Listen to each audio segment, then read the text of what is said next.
마음이 고단한 날일수록 사람은 지나간 일을 더 자주 떠올리게 됩니다. 이미 끝난 선택과 이미 지나간 말들이 자꾸 마음을 흔들고 그때의 나를 아직도 용서하지 못한 채 잠자리에 들 때가 있습니다. 누구에게도 말은 못했지만 마음속 깊은 곳에는 여전히 그날의 장면이 남아있고 그 장면 앞에서 스스로를 벌주며 살아온 시간이 생각보다 오래되었을지도 모릅니다. 그래서 오늘은 부처님의 말씀이 당신의 마음을 조금은 부드럽게 감싸주었으면 합니다. 지나간 일을 붙잡는 마음이 얼마나 사람을 아프게 하는지, 그리고 그 마음을 어떻게 놓아야 내일이 조금 더 가벼워지는지 함께 생각해 보려 합니다. 당신은 아직 늦지 않았습니다. 지금 이 순간이 바로 마음이 달라질 수 있는 가장 이른 순간입니다. 오늘은 그 마음의 문을 아주 조용히, 천천히 열어보겠습니다. 당신이 지금까지 살아오며 마음속에서 가장 오래 머문 감정은 무엇일까요? 많은 이들은 분노나 슬픔이 아니라 이미 지나가 버린 일에 대한 후회와 죄책이라고 말합니다. 지나간 일을 아무리 붙잡는다고 그 순간이 다시 오지 않는다는 사실을 알면서도 사람의 마음은 자꾸 그날의 장면으로 돌아가고 그때의 표정과 말투와 결정들이 여전히 오늘의 나를 가만두지 않습니다. 부처님은 오래전부터 말했습니다. 이미 지나간 것을 붙잡는 마음만큼 사람을 고통스럽게 하는 것은 없으며 그 마음을 내려놓아야 비로소 고요한 자유가 찾아온다고. 하지만 내려놓아야 한다는 사실을 안다고 해서 마음이 저절로 가벼워지는 것은 아닙니다. 그래서 오늘 당신과 나누고 싶은 이야기는 단순한 조언이 아니라 당신이 지금까지 품었던 후회와 죄책을 어떻게 부드럽게 풀어낼 수 있는지에 대한 조금 더 깊은 시선입니다. 당신은 이미 스스로에게 너무 많은 벌을 주며 살아왔습니다. 이제 그 벌을 멈추는 순간부터 새로운 시간이 시작됩니다. 사람은 누구나 지나간 일 앞에서는 약해집니다. 지금은 아무 의미가 없어진 선택이지만 그 선택을 했던 당시의 나는 그것을 최선이라고 믿었거나 더 나아갈 힘이 없었거나 혹은 그 상황을 다르게 해석할 눈이 없었던 것뿐입니다. 부처님은 말했습니다. 사람은 그때의 지혜와 그때의 마음, 그때의 상황만큼만 선택할 수 있는 존재라고. 그러나 우리는 지금의 기준으로 과거의 나를 심판합니다. 마치 지금의 내가 그때에도 같은 여유와 같은 생각을 가지고 있었어야 한다는 듯이. 하지만 그건 불가능한 일입니다. 당신이 지금의 시야로 그때의 당신을 벌주고 있다면 그것은 공정한 판단이 아닙니다. 그때의 당신은 지금의 당신이 아닙니다. 부처님은 말했습니다. 이미 떠난 물결에다 돌을 던져도 아무 일도 일어나지 않는다. 우리가 후회하고 원망하는 과거의 선택들은 이미 떠난 물결입니다. 아무리 돌을 던지고 아무리 붙잡으려 해도 물결은 돌아오지 않습니다. 그러나 우리는 어김없이 마음속에서 돌을 던지고 또 던집니다. 그래야 덜 후회할 것 같아서, 혹은 그렇게라도 해야 죄책감이 조금 사라질 것 같아서. 그러나 돌을 던질수록 마음속 물결만 더 흩어지고 흐려질 뿐입니다. 그렇다면 이제는 돌을 던지는 손을 내려놓아야 합니다. 당신이 품고 있는 후회는 각자의 모습으로 다가옵니다. 누군가는 더 나은 부모가 되어주지 못했다는 마음을 품고 있고, 누군가는 자식의 삶에 너무 관여했던 지난 날을 후회합니다. 또 어떤 사람은 배우자에게 마지막 순간까지 따뜻하지 못했던 말 한마디를 가슴에 품고, 어떤 이는 인생의 중요한 시점에 너무 쉽게 포기해버린 나를 미워하며 살아갑니다.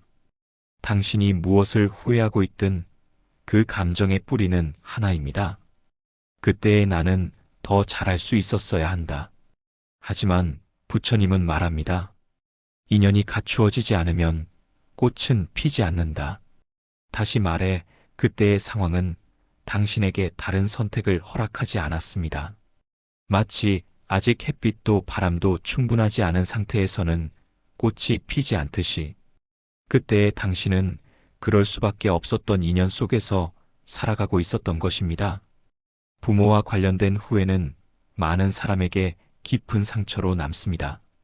좀 더 좋은 딸이 되었어야 했는데 왜 마지막에 더 자주 찾아가지 못했을까? 그때 화내지 말았어야 했는데. 그러나 부처님은 사람의 마음이 언제나 넉넉할 수 없음을 잘 알고 있었습니다. 그때의 당신은 생계를 챙기느라 바빴고 육아와 일로 지쳐 있었고 감정적으로 버거운 상황 속에 있었습니다.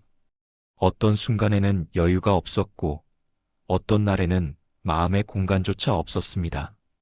그날의 당신이 무심했던 것이 아니라 그날의 당신이 너무 힘들었던 것입니다.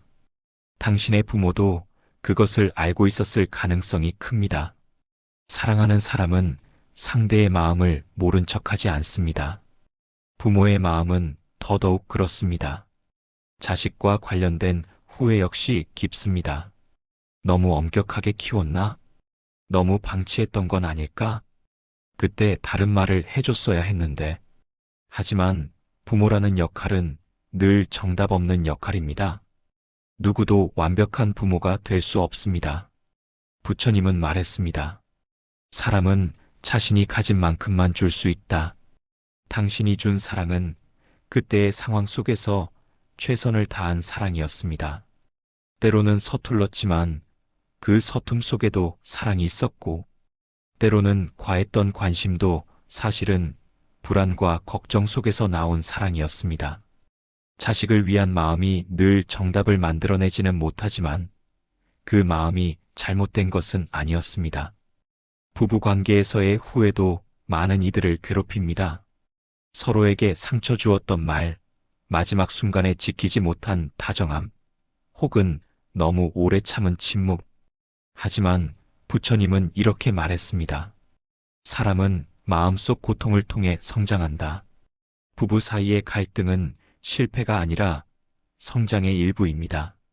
당신이 했던 선택이 완벽하지 않았을지라도 당신의 마음은 그때도 상처를 피하려고 몸부림쳤습니다. 당신이 몰라서가 아니라 힘겨워서 그랬던 것입니다. 사랑은 때로는 따뜻하지만 때로는 서로를 뵐 만큼 아픕니다. 그 아픔 때문에 당신은 더 성숙해졌습니다. 재정 문제나 일상에서의 선택들도 후회로 남습니다. 왜 그때 그렇게 결정했을까? 조금만 더 생각했으면 하지만 부처님은 가르칩니다. 무상은 모든 것을 바꾼다. 상황은 끊임없이 변합니다. 그때 옳아 보였던 것이 지금은 틀려 보일 수 있고 지금 후회되는 선택이 나중에 도움이 되기도 합니다. 사람은 늘 변화 속에서 선택할 수밖에 없기 때문에 완벽한 결정은 존재하지 않습니다. 완벽하지 못했다는 이유로 자신을 탓할 필요가 없습니다. 부처님은 마음의 비유를 자주 통해 가르침을 전했습니다. 그 중 하나가 흙탕물의 비유입니다. 물을 휘저으면 흙이 떠올라 물이 탁해지지만 시간을 두면 저절로 가라앉아 맑아진다는 이야기입니다. 당신 마음속의 후회도 이와 같습니다. 자꾸 휘저으면 더 흐려지고 더 아파집니다. 하지만 잠시 내려놓고 바라보기만 해도 마음의 탁함은 조금씩 가라앉습니다. 후회를 억지로 없애려 하면 오히려 더 커지고 더 흐려지지만 있는 그대로 두면 마음은 스스로 치유의 길을 찾아갑니다. 부처님은 또 독화살의 비유를 들었습니다.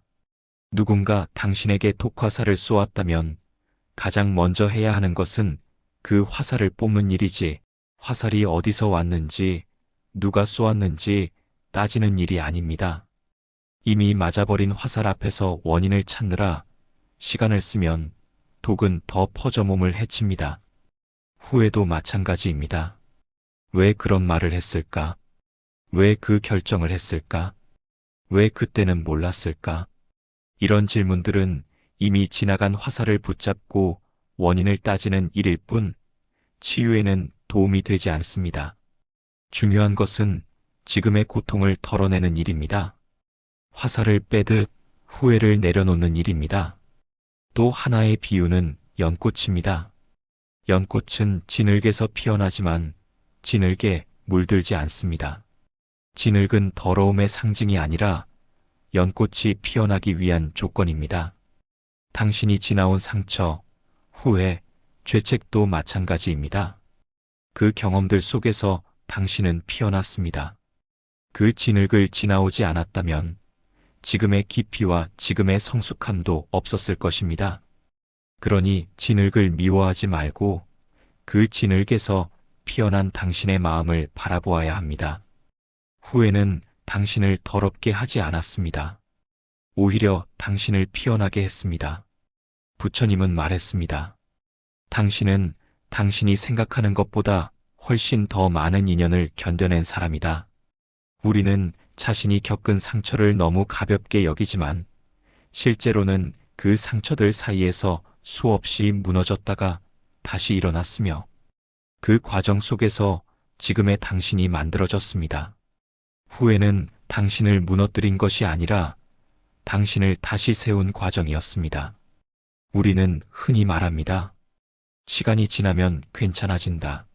하지만 사실 시간만으로 괜찮아지지 않습니다. 시간이 지나도 사라지지 않는 후회만 남습니다. 왜일까요? 마음속에서 계속 집어 올리고, 계속 만지고, 계속 돌려보고, 계속 흠잡았기 때문입니다. 당신이 매일 화분에 물을 주듯 그 후회에도 물을 주었기 때문입니다. 후회를 키운 것은 시간이 아니라 당신의 마음이었습니다. 이제는 다른 연습이 필요합니다. 같은 장면을 떠올릴 때마다 그때의 나는 그럴 수밖에 없었다고 말해보는 연습. 나는 이미 그 일을 겪었고 그 일을 통해 지금의 내가 생겼다고 인정하는 연습. 마음은 반복에 의해 길들여집니다. 후회도 반복에서 생겼듯 놓아주는 마음도 반복에서 생깁니다. 사실을 있는 그대로 바라보라. 부처님은 마음을 맑게 하는 첫 번째 길로 이것을 가르쳤습니다. 일어난 일은 일어난 일일 뿐입니다. 좋고 나쁨의 해석이 덧붙여지는 순간 마음은 복잡해집니다. 일어난 일의 사실만 바라보면 마음은 고요해집니다. 두 번째는 의미를 다시 쓰라. 과거의 해석은 언제든 바뀔 수 있습니다.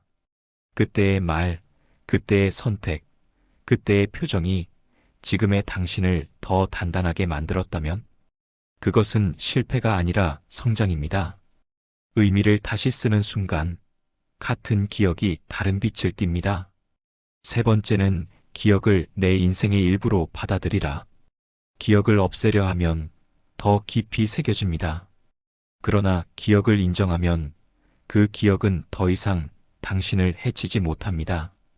후회를 내려놓는 일은 기억을 지우는 일이 아니라 기억이 나를 흔들지 않도록 만드는 일입니다. 기억은 남아도 됩니다. 잊지 못해도 괜찮습니다. 중요한 것은 그 기억이 오늘의 나를 해치지 않게 하는 것입니다. 부처님은 말했습니다. 상처가 사라지는 것이 치유가 아니라 상처 앞에서 흔들리지 않는 것이 치유다. 당신은 상처를 없애려고 너무 오래 애썼습니다. 이제는 상처 앞에서 흔들리지 않는 마음을 연습해야 합니다. 이제 아주 조용히 마음속으로 속삭여 보세요. 그때의 나를 용서합니다. 처음에는 잘 나오지 않을 것입니다. 너무 오래 자신을 미워했기 때문입니다. 그러나 작게라도 속삭여 보세요. 그 말이 마음속에서 조금씩 번지기 시작합니다. 당신이 그때의 나를 용서하는 순간 그 사건은 더 이상 당신을 묶어두지 못합니다. 용서는 과거를 없애는 행동이 아니라 과거가 당신을 지배하는 일을 멈추게 하는 행동입니다. 이제 당신은 선택해야 합니다. 여전히 그때의 나를 벌줄 것인가? 아니면 그때의 나를 이해해 줄 것인가? 이해는 변명도 도망도 아닙니다. 이해는 나에게 내리는 작은 선처입니다. 그 선처 하나가 당신의 남은 인생 전체를 바꿀지도 모릅니다. 당신은 아직도 기회가 있습니다. 당신은 여전히 오늘의 순간 속에서 새로운 선택을 할 수 있는 존재입니다. 부처님은 말했습니다. 지금 이 순간이 가장 젊은 순간이다. 지금의 당신은 과거의 당신보다 더 넓은 마음을 갖고 있고 더 많은 것을 이해할 수 있는 사람입니다. 그러니 지금이 변화의 가장 빠른 순간입니다. 당신의 마음이 아주 천천히 가라앉는 모습을 상상해 보세요. 흙탕물이 맑아지듯이 마음의 탁함이 조금씩 내려앉습니다. 후회가 완전히 사라지지 않아도 됩니다. 그저 조금 덜 흔들리면 됩니다. 조금 덜 아프면 됩니다. 오늘보다 내일이 조금이라도 가벼워지면 그것으로 충분합니다. 마지막으로 부처님은 말합니다. 지나간 것은 그대의 길이 아니다. 지나간 일은 잘못된 길이 아니라 이제 더 갈 필요가 없는 길입니다. 당신은 그 길을 이미 걸었습니다. 충분히 배우고 충분히 견디고 충분히 아팠습니다. 이제는 다른 길을 걸어야 합니다. 후회가 아닌 수용의 길, 죄책이 아닌 이해의 길, 벌이 아닌 자비의 길. 이제 그 길의 첫걸음은 바로 지금 당신의 마음 속에서 시작됩니다.